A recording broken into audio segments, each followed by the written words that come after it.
Hello, hari ini kami kumpulan 9 dari kursus falsafah dan isu semasa kumpulan AD ingin membentang tajuk kes kajian kami iaitu memperkasakan budaya pemikiran keusahawanan dalam kalangan pentadbir pendidikan.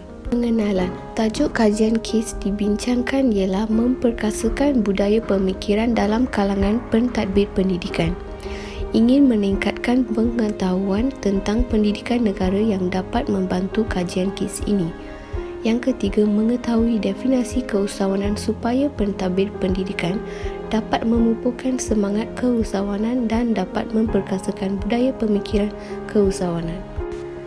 Objektif yang pertama ialah mengukur kefahaman keusahawanan dan pendekatan dalam pentadbir pendidikan mengikut perspektif logik dan falsafah. Yang kedua, mengaplikasikan kaedah berfikir untuk membudayakan pemikiran keusahawanan. Yang ketiga, mengenal pasti tahap pemilikan ciri-ciri kompetensi keusahawanan diri yang wujud dalam kalangan pentadbir pendidikan. Metodologi. Hasil carian untuk kes kajian ini yang telah digunakan ialah buku, artikel dan laman sesawang, buku seperti modul falsafah dan isu semasa, artikel mengenai kes kajian yang dijadikan sebagai rujukan serta artikel yang diperolehi di laman sesawang. Seterusnya ialah dapatan kajian. Dapatan kajian untuk objektif pertama ialah mengukur kefahaman keusahawanan dan pendekatan yang digunakan dalam kalangan pentadbir pendidikan mengikut logik dan falsafah. Kajian kes ini dilakukan untuk melihat bagaimana cara untuk memperkasakan budaya pemikiran keusahawanan dalam kalangan pentadbir pendidikan.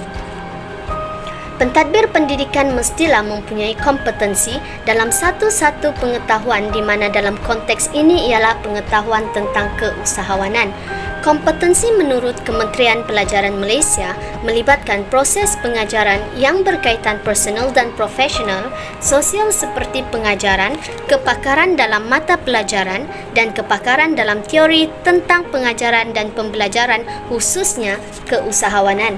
Secara logiknya, pentadbir pendidikan perlu mempunyai ilmu dan kepakaran untuk memperkasakan lagi budaya pemikiran keusahawanan dan perlu diajar kepada generasi akan datang. Pentadbir pendidikan juga perlu lebih berinovasi dalam pengetahuan mereka untuk disampaikan kepada halayak ramai.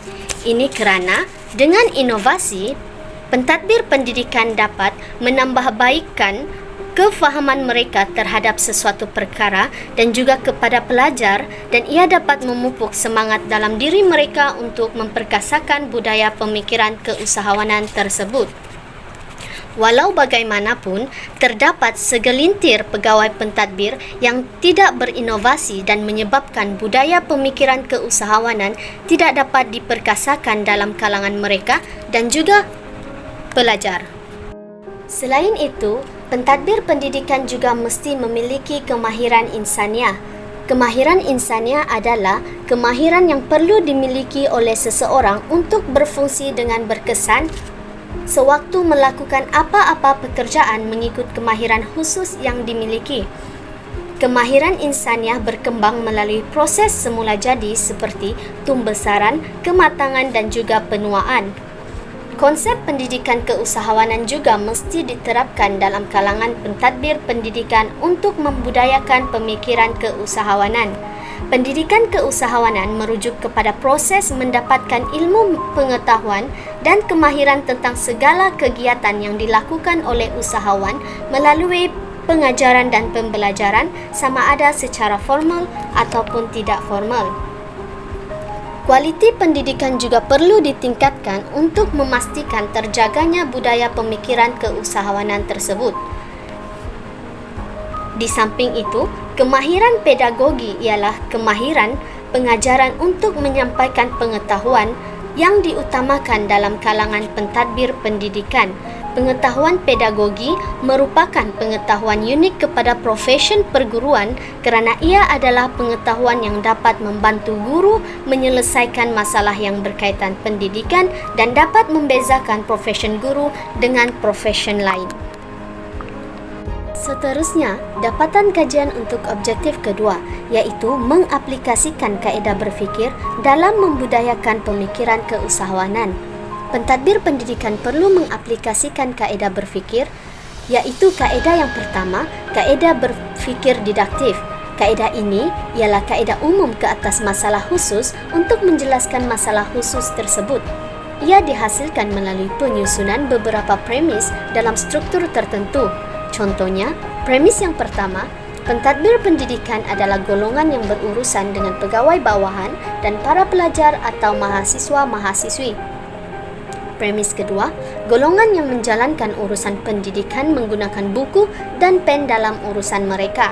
Natijah, pentadbir pendidikan menggunakan buku dan pen dalam urusan pendidikan.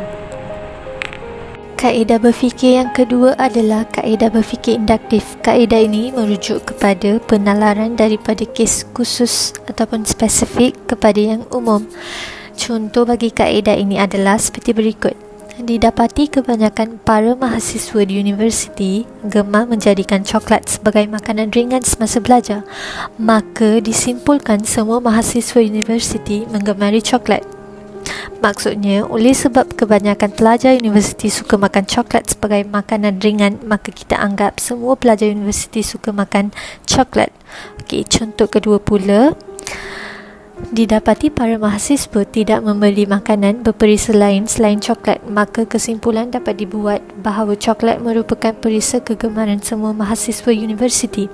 Dari pernyataan ini, didapati bahawa coklat adalah kegemaran pelajar kerana mereka memilih coklat lebih dari makanan berperisa lain. Selain kaedah berfikir induktif, ada lagi dua kaedah berfikir yang lain, iaitu kaedah berfikir abduktif yang bermaksud berfikir secara ke belakang.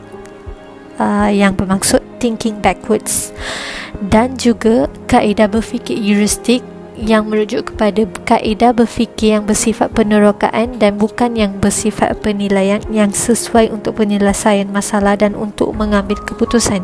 Objektif ketiga kita ialah mengenal pasti tahap pemilikan ciri-ciri kompetensi keusahawanan diri yang wujud dalam kalangan pentadbir pendidikan. Dapatan kajian bagi objektif ketiga ialah pentadbir pendidikan haruslah memiliki ciri-ciri keusahawanan jika mahu memperkasakan budaya pemikiran keusahawanan.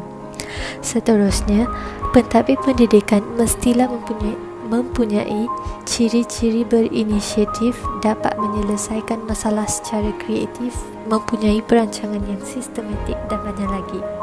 Pentadbir pendidikan mesti mengambil langkah-langkah yang sepatutnya dan mempunyai perancangan yang sistematik bagi memperkasakan budaya pemikiran dan untuk menyelesaikan masalah.